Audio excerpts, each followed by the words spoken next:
Have you ever wondered why Christian majority countries are often seen as some of the world's wealthiest nations? Is it a coincidence, or is there a deeper connection between these two factors? Today, we're going to pull back the curtain and explore this intriguing correlation. We'll journey through the corridors of history, delve into the nuances of economics, and understand the influence of cultural factors. So, fasten your seatbelts as we navigate this fascinating topic. Let's dive into this intriguing correlation. The roots of this economic prosperity can be traced back through centuries of history. Christian nations have been at the forefront of many of history's most significant events, from the fall of the Roman Empire to the rise of Christendom in Europe. In the aftermath of the Roman Empire's collapse, the Church emerged as a stabilizing force in Europe. It played a crucial role in preserving knowledge and promoting education, setting the stage for an educated populace ready for the challenges of a changing world. Fast forward to the 18th century, and we find the Industrial Revolution taking root in Britain, a Christian-majority nation. This era of unprecedented technological and economic progress was not born in a vacuum. Aspects of Christian teachings, such as the emphasis on hard work and literacy, arguably laid the groundwork for the innovation and capitalist enterprise that drove this revolution forward. But it's not just the Industrial Revolution that shaped the economic might of many Christian countries. The age of colonization, too, played a significant role. Many of these nations amassed vast wealth through the exploitation of colonized lands and peoples. The Church, often intertwined with the colonial project, played a part in this process. Today, these actions are widely condemned, but there's no denying that they contributed to the long-term capital accumulation in these countries. And let's not forget the influence of key historical figures. For instance, Martin Luther's Protestant Reformation in the 16th century not only challenged the religious status quo, but also gave rise to new economic ideas.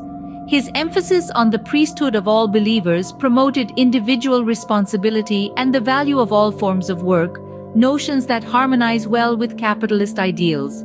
So, when we look at the wealth of many Christian nations today, it's clear that their economic power has deep historical roots.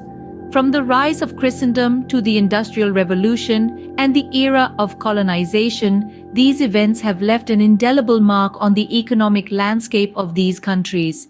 However, history is only one part of the story. While these historical factors have played a significant role, they are not the only pieces of the puzzle. A closer look at the economic factors reveals a story of legal frameworks and capitalist ideals. Legal systems in many of these Christian countries have been geared towards promoting economic prosperity. They have established robust property rights, enforced contracts, and made it easier to create businesses. These factors are the lifeblood of a market economy, providing the necessary infrastructure for commerce and trade to occur seamlessly.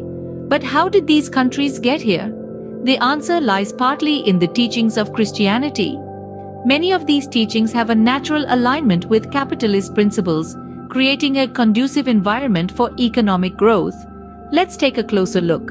The Christian scripture in the book of 2 Thessalonians chapter 3 verse 10 emphasizes the value of hard work, stating, "For even when we were with you, we would give you this command: if anyone is not willing to work, let him not eat." This principle of earning your keep encourages productivity and discourages idleness, qualities that are essential in a thriving economy. Another Christian principle that aligns with capitalism is the stewardship of resources. In the Gospel of Matthew, chapter 25, verses 14 to 30, Jesus teaches about the parable of the talents. This parable promotes the idea of investing and multiplying resources, which is a cornerstone of capitalist economies. But it's not just about personal gain. Christianity also emphasizes the importance of charity and communal support. In the book of Acts, chapter 4, verses 32 to 35, we learn about the early Christian community sharing their possessions so that no one was in need. These principles create a society where hard work, resource management, and communal support are valued. This fosters a stable and cooperative society conducive to economic growth. Christian countries have also been at the forefront of technological innovation. From the steam engine to the internet, these advancements have led to increased productivity and efficiency further driving economic growth. Moreover, these countries have benefited from globalization, the spread of Christianity across the globe through religious missions and colonization has facilitated international trade networks. These networks have allowed many of these Christian countries to access new markets and resources, contributing to their economic prosperity. However, it's important to note that these factors alone do not explain the wealth of Christian majority countries. Economic policies, political stability, and access to natural resources also play significant roles. Even within Christian countries, there are disparities in wealth, pointing to the influence of other factors beyond religion. But there's more to it than just economics. Christianity has also shaped cultural values and societal norms in ways that have economic implications. The faith's teachings have been instrumental in molding societal attitudes towards work, education, and charity, all of which have significant impact on economic development. Let's consider the Protestant work ethic, a concept that originated from the Protestant branches of Christianity, particularly Calvinism. This ethos emphasizes the moral virtue of hard work, frugality, and efficiency in one's worldly calling, which is believed to be a sign of an individual's salvation in the Christian faith. Max Weber, a renowned sociologist, argued that these principles help to foster a spirit of economic productivity and efficiency. This work ethic, deeply ingrained in many societies, may have propelled economic growth and development in Christian countries. Education is another area where Christianity has had a profound influence. The Christian emphasis on the importance of literacy, primarily for reading the Bible, has led to a focus on education. This emphasis on learning is evident in the establishment of many of the world's oldest universities by Christian institutions. A well-educated populace is a key driver of economic development, leading to a more skilled workforce that can contribute to increased productivity and innovation. Finally, the global network of Christian missions and charities has been influential in economic terms. These organizations have often functioned as early forms of international relations and aid. They've helped to establish schools, hospitals, and other infrastructure, particularly in developing countries. In doing so, they've facilitated economic development not only in their home countries, but also in the regions they serve. These cultural and religious beliefs have undoubtedly played a crucial role, but it's also important to consider the current global context. Christianity's influence on the economy is not isolated from other factors such as technological advancements, global trade, and international politics. It's a complex interplay of various elements, and understanding this complexity is key to a nuanced view of the wealth of many Christian countries. So, why are Christian majority countries so rich? Our journey through history, economics, cultural beliefs, and religious teachings has given us some answers. It's clear that the wealth of these Christian countries is not a one-dimensional story. Instead, it's a complex tapestry woven through centuries, with each thread contributing to the overall picture. We've seen how the historical context, from the pivotal role of Christian nations in the Industrial Revolution to the controversial but economically impactful era of colonialism, has set the stage for long-term capital accumulation.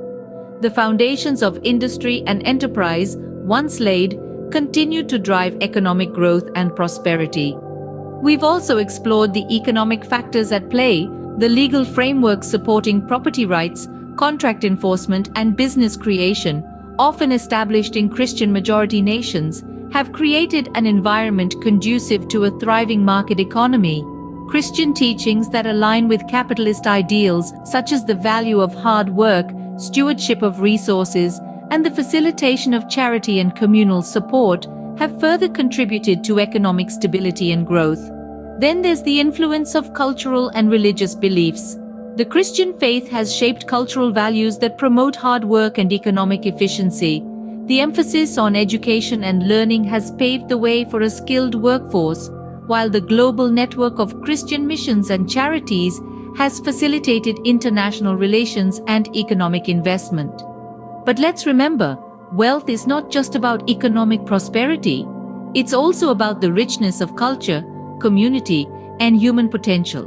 In this regard, many Christian countries have much to offer, from their diverse traditions and celebrations to their contributions to art, science, and technology. In conclusion, it's important to recognize that the wealth of many Christian countries is not just a tale of faith. It's a complex narrative of historical, economic, cultural, and religious factors, all intersecting and interacting over time. And while we've made significant strides in understanding this narrative, there's always more to learn, more to explore, and more to reflect upon. What do you think? How much do you believe Christian values have influenced the economic status of these countries? Share your thoughts in the comments below. And if you've enjoyed this foray into the economic histories of Christian countries, show your support by liking this video and subscribing for more insightful content. Until next time, keep seeking knowledge and stay curious.